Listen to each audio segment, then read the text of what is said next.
फिरौन जब डूबने लगा समंदर के अंदर तो फिरौन ने भी तौबा की थी और कहा था मैं अल्लाह के ऊपर ईमान लाता हूं, जिसके ऊपर बनी इसराइल ईमान लाते मैं उसके ऊपर ईमान लाता हूं। अल्लाह ने क्या फरमाया, आल आना वक़द असैता मिन क़ब्लु, ऐ फिरौन तू अब तौबा कर रहा है, अब तेरे तौबा करने का कोई मतलब नहीं है, अब तेरी तौबा का कोई माना नहीं है। सारी जिंदगी तो तू गुनाह पर गुनाह करता रहा, लोगों पर जुल्म अत्याचार करता रहा, बच्चों को मरवाता रहा, औरतों को गुलाम बनाता रहा, और आज जब तू मौत को अपनी आंखों के सामने देख रहा है तो तू तौबा कर रहा है। फल यौमा नुनज्जीका बिबदनिका लितकून लिमन खल्फका आया, ऐ फिरौन आज हम तुझे मौत देंगे और ऐसी मौत देंगे, हम तेरी बॉडी को महफूज रखेंगे, तेरी डेड बॉडी को बचा करके रखेंगे ताकि तेरी डेड बॉडी आने वाली नस्लों के लिए निशानी बन जाए, और लोग तेरी डेड बॉडी को देख करके कहें कि देखो ये फिरौन था जो अपने आप को रब कहा करता था, जो अपने आप को खुदा कहा करता था, ये उस फिरौन की डेड बॉडी है। तो तौबा करने के लिए मरने का इंतजार मत करो मेरे भाई, जिंदगी में तौबा, तंदुरुस्ती की हालत में तौबा करो। नौजवान अगर ये समझ रहा है कि साहब अभी तो जवान है, जब 70 साल के हो जाएंगे, 60 साल के हो जाएंगे, लाठी पकड़ के चलने लगेंगे तब नमाज भी पढ़ लेंगे, तो जाओ जरा देख लो कब्रिस्तान में, अगर 10 जनाजे कब्रिस्तान में पहुंचते हैं तो 10 में 5 जनाजे आपको ऐसे भी मिलेंगे जो जवानों के जनाजे, कोई कैंसर का शिकार होकर, कोई कोरोना का शिकार होकर, कोई किसी और बीमारी का शिकार होकर के मर रहा है। मेरे नौजवान साथियों, तौबा के सिलसिले में देर न करो, अल्लाह से माफी मांगने के सिलसिले में देर न करो। जिंदगी का कोई भरोसा नहीं है, कल न कर कल का कोई भरोसा नहीं, कल न आया कभी और न आएगा कल, कल तो कल एक पल का भरोसा नहीं, कल न कर कल का कोई भरोसा नहीं। इंसान की जिंदगी में एक दिन तो छोड़ दो, 1 मिनट की भी गारंटी नहीं है। वमा तदरी नफ्सुम माज़ा तक्सिबु गदा, वमा तदरी नफ्सुम बिअय्यि अर्दिन तमूत। कोई नहीं जानता कि कल वो क्या करेगा, और कोई नहीं जानता कि वो जिंदा रहेगा या मर जाएगा, कहां मरेगा, कल उसकी मौत कहां होगी, किस जगह मरेगा, ये भी कोई नहीं जानता। मेरे प्यारे साथियों, इसलिए अगर गुनाह का काम हम कर रहे हैं तो जितना जल्दी मुमकिन हो हम तौबा कर लें, और जब हम तौबा कर लेंगे अल्लाह का वादा है अल्लाह हमारी तौबा को कबूल करेगा। अत्ताइबु मिनज़ ज़म्बि कमन ला ज़म्ब लहू, अल्लाह के नबी फरमाते हैं जो तौबा कर लेता है वो इतना पाक व साफ हो जाता है जैसे उसने कभी कोई गुनाह ही न किया हो। अल्लाह का कानून तो यह है कि तौबा करने वाला जब तौबा कर लेता है, दुनिया का कानून तो यह है सुबह का भूला शाम को लौटा है तो उसे भूला नहीं कहते, लेकिन अल्लाह का कानून क्या है, अल्लाह का कानून तो यह है अगर आप सच्ची तौबा कर लेते हैं, आप अल्लाह से माफी मांग लेते हैं तो अल्लाह आपको मुत्तकियों में शामिल कर देता है, अल्लाह आपके गुनाहों को नेकियों में बदल डालता है। अल्लाह का कानून निराला है। जानते हो दुनिया में अगर हम किसी से कुछ मांगते हैं तो जिससे हम मांगते हैं वो नाराज होता है। अगर हम किसी से बार बार सवाल करें, बार बार मांगे, तो सामने वाला कहता है यार अब्दुल गफ्फार साहब आपने मेरा घर देख लिया है, आप बार बार मुझसे मांग रहे हैं, नाराज हो जाता है। दुनिया का कानून है, दुनिया का कानून ये कि बार बार किसी के सामने हाथ फैलाओगे, बार बार उससे मांगोगे, बार बार सवाल करोगे, वो नाराज हो जाएगा। लेकिन अल्लाह का कानून क्या है, अल्लाह का कानून ये है वक़ाल रब्बुकुम उदऊनी अस्तजिब लकुम इन्नल्लज़ीना यस्तकबिरून अन इबादती सयदखुलून जहन्नम दाखिरीन। अल्लाह का कानून ये है कि जो अल्लाह से नहीं मांगता है, जो अल्लाह के आगे हाथ नहीं फैलाता है, अल्लाह उससे नाराज होता है। तो मुझसे मांग क्यों नहीं रहा है, मेरे बंदे तू मेरा मोहताज है। या अय्युहन्नासु अंतुमुल फुक़राउ इलल्लाह, ऐ इंसानों तुम सब के सब मेरे फकीर हो, मेरे मोहताज हो, तुम मेरे आगे हाथ क्यों नहीं फैलाते हो, तुम मुझसे मांगते क्यों नहीं हो। अगर मुझसे नहीं मांगोगे तो हम तुमसे नाराज हो जाएंगे। जो अल्लाह से नहीं मांगता मानते, जो तकब्बुर करते, जो घमंड करते हैं, अल्लाह कहता है वो जलील हो करके जहन्नम में डाले जाएंगे। अरबी का एक शायर कहता है, अल्लाहु अल्लाहु यग़ज़बु हीना युत्रकु सुआलुहु, जब अल्लाह से ना मांगा जाए तो अल्लाह नाराज हो जाता है। व बुनय्यु आदम हीना युसअलु यग़ज़बु, और इंसान से जब मांगा जाता है तो वो नाराज होता है। अल्लाह से ना मांगो तो अल्लाह नाराज होता है, और बंदे से मांगो तो बंदा नाराज होता है। तौबा करने वाला जब तौबा करता है तो अल्लाह उसके गुनाहों को भी नेकियों में बदल देता है। अल्लाह के कानून बड़े निराले हैं मेरे भाई। हम जब किसी नेकी का इरादा करते हैं, रात में इशा की नमाज पढ़ी, इमाम के साथ 4 रकात हमने इशा की नमाज पढ़ी, फिर 2 रकात हमने सुन्नत भी पढ़ ली, फिर वितर की नमाज पढ़ने के लिए खड़े होने लगे।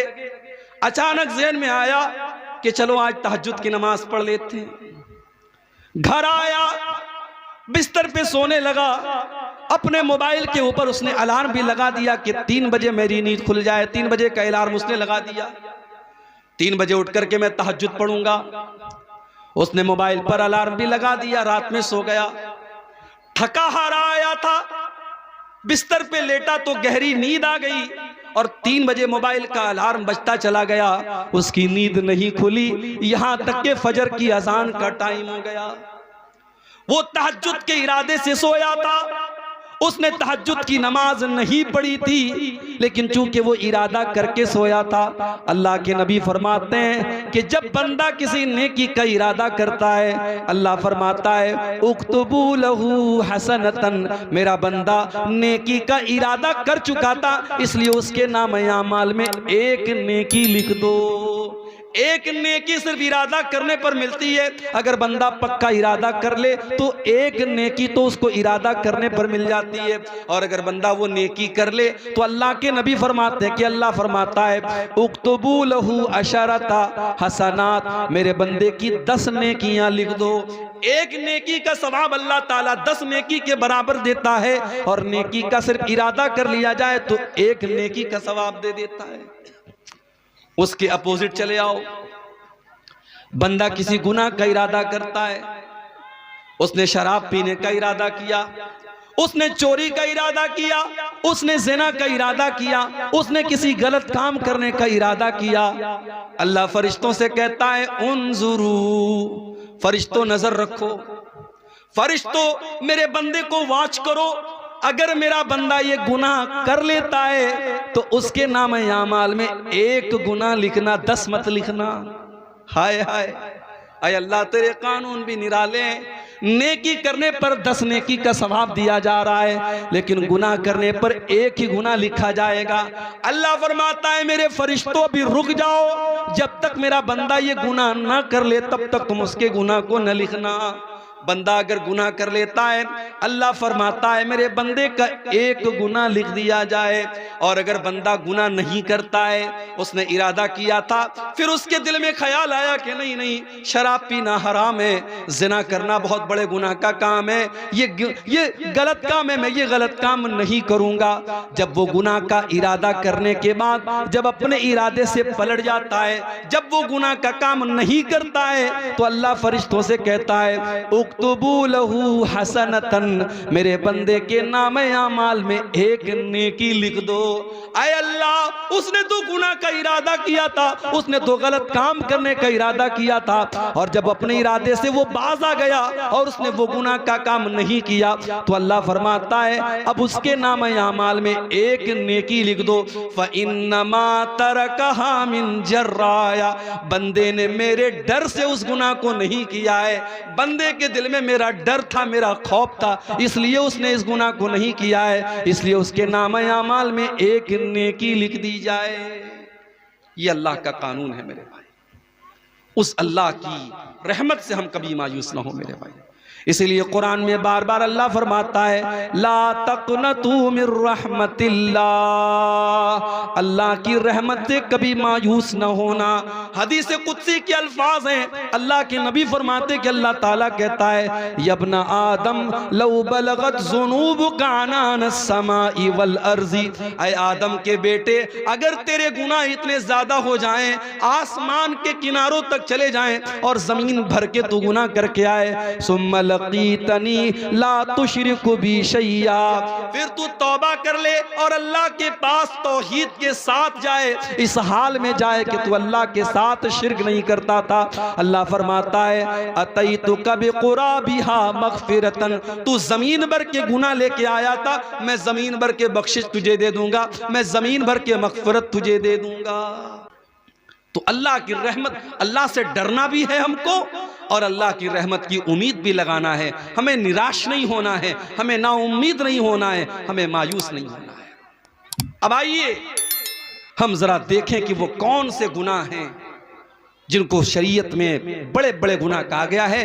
बहुत लंबी तकरीर नहीं करना है, मौसम का भी लिहाज करना है, आप हजरात की तकलीफ का भी लिहाज करना है। मैं चंद बड़े बड़े गुनाह आपके सामने गिनाऊंगा और दुआ करूंगा कि अल्लाह ताला इन गुनाहों से हम सबकी हिफाजत फरमाए। बुखारी और मुस्लिम के अल्फाज है, अल्लाह के नबी के पास एक साहबी आए, आ करके उन्होंने सवाल किया अय्यु ज़म्बि आज़मु इंदल्लाह, ऐ अल्लाह के नबी अल्लाह के नजदीक सबसे बड़ा गुनाह क्या है? आपने फरमाया अंतजअल लिल्लाहि निद्दन व हुवा खलक़क, सबसे बड़ा गुनाह ये है कि तुम अल्लाह के साथ किसी को शरीक करो, तुम अल्लाह के बराबर किसी को ठहरा दो। शिर्क करना दुनिया का सबसे बड़ा गुनाह है, अल्लाह के बराबर किसी को करार देना ये सबसे बड़ा गुनाह है। और गुनाह है, ये सबसे बड़ा गुनाह है जो अल्लाह क्या माफ नहीं होगा।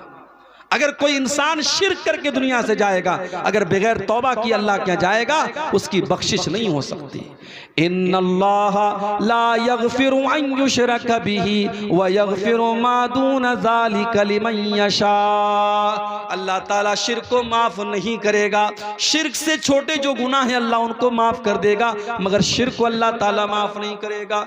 इन्नहु मन युशरिक बिल्लाहि फ़क़द हर्रमल्लाहु अलैहिल जन्नह व मअवाहुन नार व मा लिज़्ज़ालिमीन मिन अंसार, जो शिर्क करेगा अल्लाह फरमाता है हमने जन्नत हराम कर दी उसके ऊपर, वो कभी जन्नत में दाखिल नहीं होगा, वो जहन्नमी है, वो जहन्नम में जाएगा। शिर्क करने वाला जहन्नम में जाएगा। ये दिसंबर की आज 30 तारीख है। 5 दिन पहले हमारे ईसाई मजहब का एक त्यौहार था, ईसाई भाइयों का एक त्यौहार था, क्रिसमस का त्यौहार। हमारे कुछ मुसलमान भाइयों को इस त्यौहार पर सद्भावना और भाईचारा दिखाने का बड़ा शौक चढ़ जाता है और वो सोशल मीडिया के ऊपर और अपने दोस्तों के, अपने व्हाट्सएप के स्टेटस पर और अपने दोस्तों को मैसेज में क्या लिख के भेजते हैं, मैरी क्रिसमस। मेरे प्यारे साथियों, ये मैरी क्रिसमस कहने वाले और क्रिसमस की मुबारकबाद देने वाले कान खोल करके सुन लें। शायद आपको अंदाजा नहीं है, इस क्रिसमस के त्यौहार को मनाने वाला यह अकीदा रखता है कि ईसा अलैहिस्सलाम अल्लाह के बेटे हैं। अच्छा, अल्लाह के बेटे क्यों मानते हो? ईसाई से पूछो तुम अल्लाह का बेटा क्यों मानते हो? वो कहेगा ईसा अलैहिस्सलाम बगैर बाप के पैदा हुए। वो यहां तक बोलेगा कि आपके आखिरी नबी, जिसको आप आखिरी नबी मानते हैं, वो भी माँ और बाप दोनों के जरिए पैदा हुए, मगर हम जिसको अल्लाह का बेटा मानते हैं उनका कोई बाप नहीं था। इसका मतलब उनका बाप नऊजुबिल्लाह अल्लाह था। कुरान में अल्लाह ने जवाब दिया इन्न मसल ईसा इंदल्लाहि कमसली आदम खलक़हु मिन तुराब। ऐ ईसाइयों, अगर बगैर बाप के पैदा होने वाले ईसा को तुम अल्लाह का बेटा मानते हो तो ऐ ईसाइयों जरा आदम के ऊपर गौर करो। आदम की तो ना कोई माँ थी और आदम का तो ना कोई बाप था। आदम को अल्लाह ताला ने मिट्टी से पैदा किया और अल्लाह ने कहा हो जा, और आदम हो गए। अगर आदम को अल्लाह बगैर माँ के और बगैर बाप के पैदा कर सकता है तो ऐ ईसाइयों, अल्लाह ईसा को बगैर बाप के कैसे पैदा नहीं कर सकता? और मेरी माँ और बहनों, कभी मौका मिले तो कुरान का 16वां पारा उठा के सूरह मरियम की तिलावत आप गौर से पढ़ो। सूरह मरियम को, ये वही आयतें थी जो हबशा के दरबार में जब हजरत जाफर ने पढ़ी थी तो लोगों की आंखों में आंसू आ गए। उसमें जरा पढ़ो कि किस तरीके से हजरत मरियम की किरदार की अजमत अल्लाह ताला ने बयान की।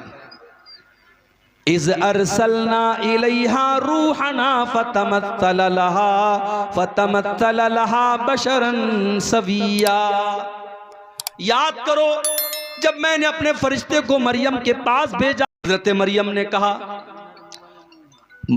तू दूर हो जा मुझसे, अगर तू अल्लाह से डरने वाला है मेरे करीब ना आना, तू दूर हो जा। तू कौन है मैं नहीं जानती, मेरे करीब ना आना। अगर तू अल्लाह से डरने वाला है तो मुझसे दूर हो जा। क़ाला इन्नमा अना रसूलु रब्बिकी लिअहब लकी गुलामन ज़किया। फरिश्ता बोला ऐ मरियम तुम डरो नहीं, मैं अल्लाह का फरिश्ता हूँ और मैं तुमको खुशखबरी सुनाने आया हूँ। तुम्हारे पेट से एक बच्चा पैदा होने वाला है, ईसा पैदा होने वाले, अल्लाह का नबी पैदा होने वाला। गुलामू वलम यमससनी बशर वलम अकु बगिया।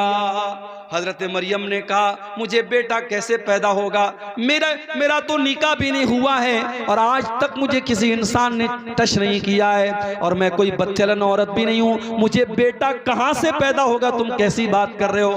क़ाला कज़ालिक क़ाला रब्बुकी हुवा अलय्या हय्यिन वलिनजअलहु आयतन लिन्नासि व रहमतम मिन्ना। फरिश्ते ने कहा है मरियम ये अल्लाह का ऑर्डर है, ये अल्लाह का आदेश है, ये अल्लाह का फरमान है। अल्लाह ने कह दिया है तुझे बेटा होने वाला है तो हो जाएगा। अल्लाह के लिए कुछ भी मुश्किल नहीं है, कुछ भी अल्लाह के लिए मुश्किल नहीं है, अल्लाह के लिए सब आसान है। तुझे बेटा पैदा होगा, ये अल्लाह का फैसला हो चुका है। फ़हमलतहु फ़ंतबज़त बिही मकानन क़सिया। हजरत मरियम अल्लाह ताला के हुक्म से प्रेग्नेंट हो गई, गर्भवती हो गई। उनके पेट में ईसा अलैहिस्सलाम पलने लगे। जब उनको एहसास हुआ कि मैं पेट से हो गई तो वो बैतुल मुक़द्दस से कुछ दूरी पर जाकर के रहने लगी, कुछ दूरी पर जाकर के वो गुजर बसर करने लगी। फ़अजाअहल मख़ादु इला जिज़इन नख़ला। बच्चे की पैदाइश का टाइम करीब आया, लेबर पेन का टाइम, जो दर्द ज़े जिसको बोलते हैं, बच्चे की पैदाइश का टाइम करीब आया।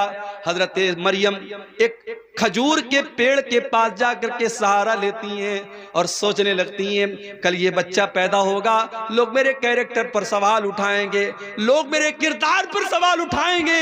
एक इज्जतदार औरत को अपने किरदार और अपनी आबरू से बढ़कर के किसी चीज की चिंता नहीं होती। मरियम ने कहा या लैतनी मित्तु क़ब्ल हाज़ा व कुन्तु नसियम मनसिया।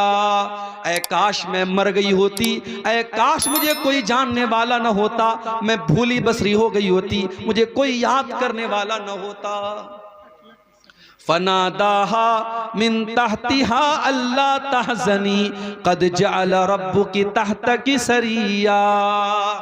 अल्लाह के फरिश्ते ने आवाज दी ऐ मरियम घबराओ नहीं, बच्चा पैदा होने वाला है। ऐ मरियम तुम्हें प्यास लगेगी, जरा अपने नीचे देखो, अल्लाह ने नहर जारी कर दी है, नहर जारी कर दी, तुमको पानी की कोई कमी नहीं होगी। वहुज़्ज़ी इलैकी बिजिज़इन नख़लति तुसाक़ितु अलैकी रुतबन जनिया। और ऐ मरियम इस पेड़ को जरा पकड़ करके हिलाओ तो पकी हुई खजूरें तुम पर गिरेंगी, खजूर खाओ और पानी पियो और अल्लाह का शुक्र अदा करो। इससे उलमा ने ये इस्तिदलाल किया है कि हजरत ईसा की पैदाइश दिसंबर के महीने में नहीं हो सकती, क्योंकि खजूर के पकने का जो टाइम होता है वो मई और जून का महीना होता है। हजरत ईसा की पैदाइश मई और जून के महीने में हुई है, दिसंबर के महीने में नहीं हुई है। फ़इम्मा तरयिन्न मिनल बशरि अहदा फ़क़ूली इन्नी नज़रतु लिर्रहमानि सौमा फ़लन उकल्लिमल यौमा इंसिया। फरिश्ते ने कहा ऐ मरियम अगर कोई इंसान तुमको नजर आ जाए तो कहना कि मैं अल्लाह के लिए मैंने नजर मानी है, इशारे से कहना कि मैं किसी से बात नहीं करूंगी, किसी से बातचीत मत करना। ईसा पैदा हो गए, हजरत मरियम ने अपने बच्चे को गोद में लिया। फ़अतत बिही क़ौमहा तहमिलुहु क़ालू या मरियम लक़द जीति शैअन फ़रिया। हजरत मरियम अपने दूध पीते बच्चे को अपनी गोद में लेती हैं और अपनी कौम के सामने आती हैं। कौम के लोग देखते हैं कि कुंवारी मरियम की गोद में बच्चा कहां से आ गया। कहा है मरियम, तू तो कुंवारी थी, तेरी तो शादी भी न हुई थी, ये बच्चा तू कहां से लेके आ गई। ऐ मरियम, तूने बहुत बड़ा पाप किया है। या उख्त हारूना मा कान अबूकी इम्रा सौइन व मा कानत उम्मुकी बगिया। ऐ मरियम, तू तो हारून की बहन है। हजरत मरियम के कोई भाई थे, उनका नाम हारून था। ऐ मरियम, तू हारून की बहन है, तेरा बाप भी नेक इंसान है, तेरी माँ भी नेक औरत है, तेरी माँ भी बदचलन नहीं है। ऐ मरियम, तू बदचलन कैसे हो गई। पता ये चला, ये 3 रिश्ते बड़े खास होते हैं। लड़कियां अगर बिगड़ती हैं तो इन 3 रिश्तों का बहुत बड़ा रोल होता है। जिस घर के लड़के बिगड़ जाएं, जिस घर की माएँ बिगड़ जाएं और जिस घर का बाप बिगड़ जाए, उस घर की लड़कियों को बिगड़ने में देर नहीं लगेगी। अगर लड़की का भाई सही है, अगर लड़की का बाप सही है और अगर लड़की की माँ सही है, तो लड़कियों के बिगड़ने के चांस बहुत कम हैं। लेकिन भाई गड़बड़ है, माँ गड़बड़ है और बाप गड़बड़ है, तो लड़कियों के बिगड़ने के चांस बहुत ज्यादा हैं। लोगों ने कहा है मरियम, तू हारून जैसे नेक इंसान की बहन है, तेरा बाप भी नेक इंसान है, तेरी माँ भी शरीफ औरत है, तूने ये गलत काम कैसे कर दिया। फ़अशारत इलैहि, हजरत मरियम ने अपने बच्चे की तरफ इशारा किया। क़ालू कैफ़ नुकल्लिमु मन कान फिल महदि सबिया। कौम के लोगों ने कहा है मरियम, इस दूध पीते बच्चे से हम क्या बात करें, ये क्या बोलेगा, तू क्यों नहीं बताती है किसका बच्चा है। क़ाल इन्नी अब्दुल्लाह आतानियल किताबा व जअलनी नबिया व जअलनी मुबारकन ऐनमा कुन्तु व औसानी बिस्सलाति वज़्ज़काति मा दुम्तु हय्या। अल्लाह की कुदरत देखो कि हजरत ईसा अभी दूध पीते बच्चे हैं, माँ की गोद से बोल पड़े, अपनी कौम को जवाब दिया। माँ के किरदार पर लोगों ने इल्जाम लगाया, अल्लाह ने उस दूध पीते बच्चे को अपनी माँ के डिफेंस में खड़ा कर दिया। जो औरत अपनी शर्मगाह की हिफाजत करेगी, अपनी आबरू की हिफाजत करेगी, अल्लाह उसके दामन पे कभी दाग लगने नहीं देगा। अल्लाह जब जरूरत पड़ेगी उसकी बेगुनाही को बयान कर देगा।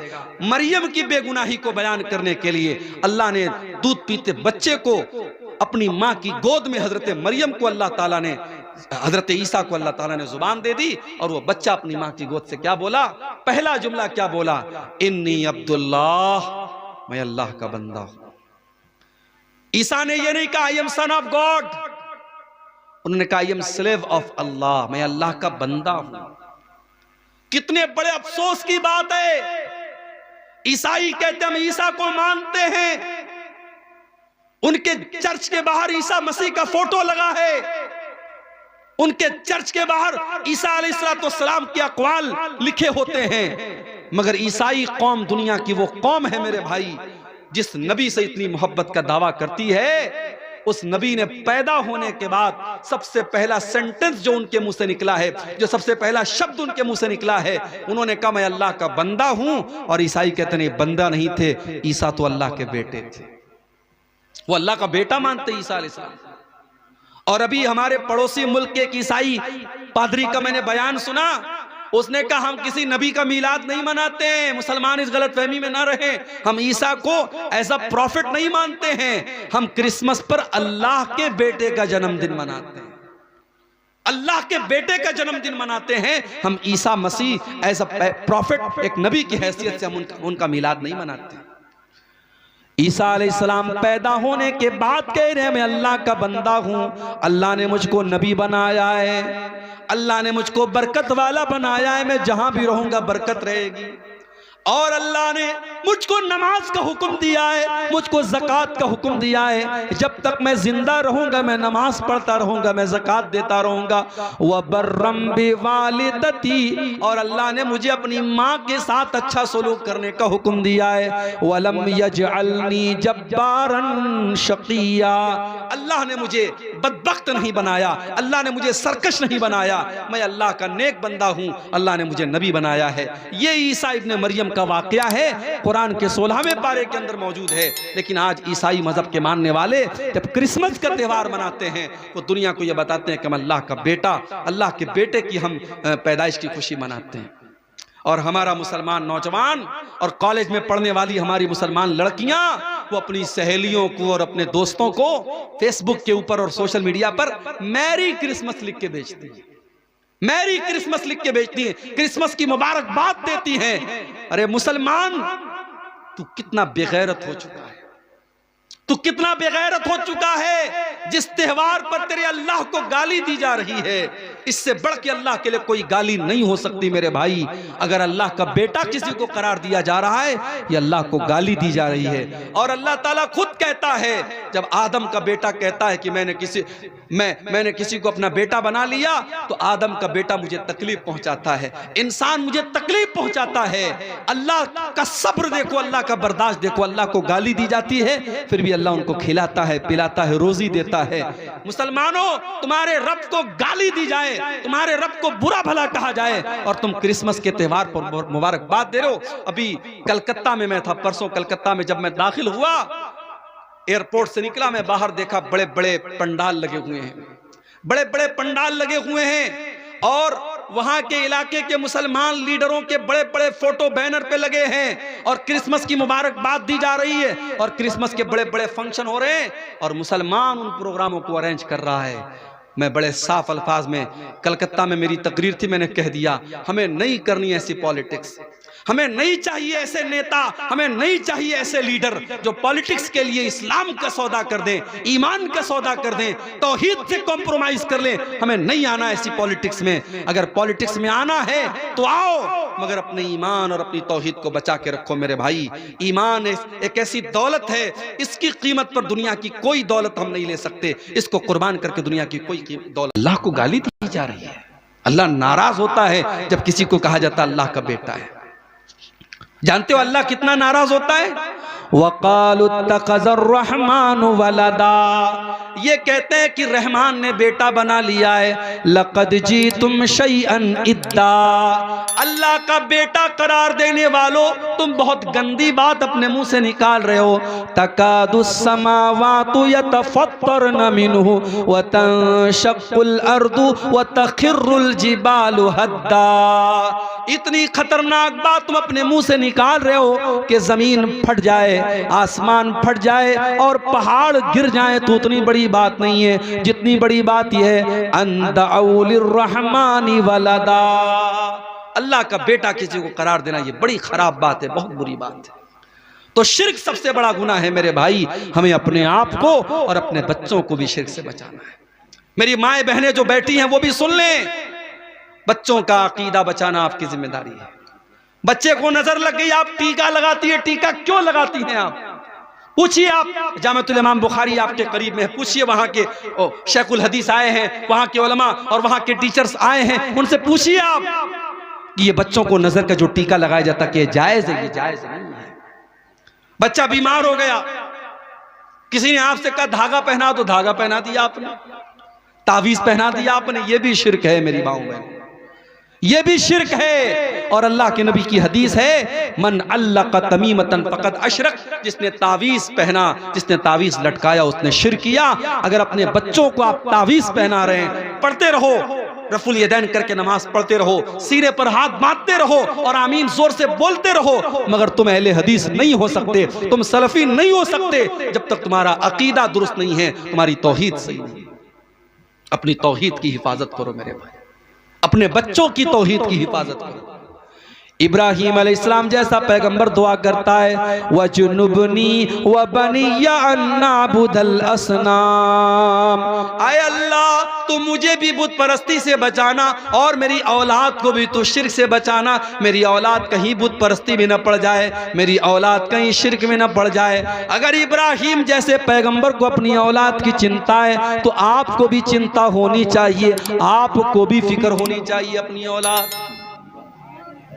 और आगे बढ़िए, नबी अकरम से पूछा गया सबसे बड़ा गुनाह क्या है? आपने फरमाया कि अल्लाह के बराबर किसी को करार देना।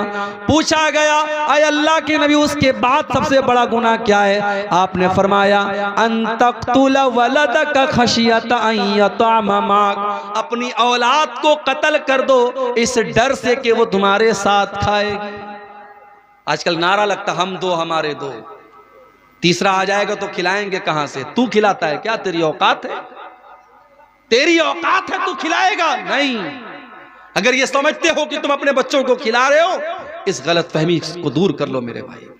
वला तक़्तुलू औलादकुम खशियत इमलाक, अपनी औलाद को कत्ल न करना, कभी अपनी औलाद को ये सोच करके कत्ल न करना कि हम उनको कहां से खिलाएंगे। नहनु नरज़ुकुहुम व इय्याकुम, उनको भी रोजी हम देते हैं और तुमको भी रोजी हम देते हैं। औलाद की रोजी औलाद लेके आती है मेरे भाई।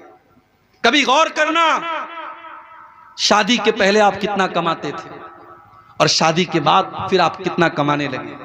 और जब बच्चा पैदा हुआ, अगर ईमानदारी से बात करो, बच्चा पैदा होने के बाद अल्लाह ताला और रोजी में बरकत देता है, क्योंकि बच्चा जब पैदा हुआ अपना मुकद्दर वो लेके आया। दूसरा बच्चा पैदा हुआ, अपना मुकद्दर लेके आया।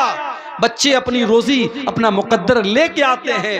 ये कभी मत समझना मेरे भाइयों कि अपने बच्चों को तुम खिला रहे हो। और अगर हाँ बेटी पैदा हुई आपके घर में, मेरे घर में जब तीसरी बेटी पैदा हुई, हमारे मदरसे में एक LIC वाला आया, उसको किसी ने बता दिया मौलाना साहब की बेटी पैदा हुई है। उसने कहा मौलाना साहब बेटी पैदा हुई? मैंने कहा। वो मुझको समझाने लगा आपकी बेटी अभी बड़ी होगी, शादी करना पड़ेगा, बहुत खर्चा आएगा, उसको पढ़ाना होगा, ये करना होगा। आप ये पॉलिसी ले लीजिए, 18 साल अभी आप धीरे धीरे पैसा जमा करेंगे, 18 साल बाद आपको इतना पैसा मिलेगा, जब आपकी बेटी जवान होगी आपके पास शादी के लिए पैसा हो जाएगा। यानी आज बेटी पैदा होती नहीं है कि लोगों के माथे पर चिंता की लकीरें आने लगती हैं, लोग प्लान बनाने लगते हैं 18 साल बाद का। वजह क्या है मेरे भाइयों? आज बेटियों को बोझ बना दिया गया है। आज बेटी अगर पैदा हो जाए तो माँ बाप का चेहरा भी उदास हो जाता है कि तो बहुत बड़ी जिम्मेदारी मेरे घर में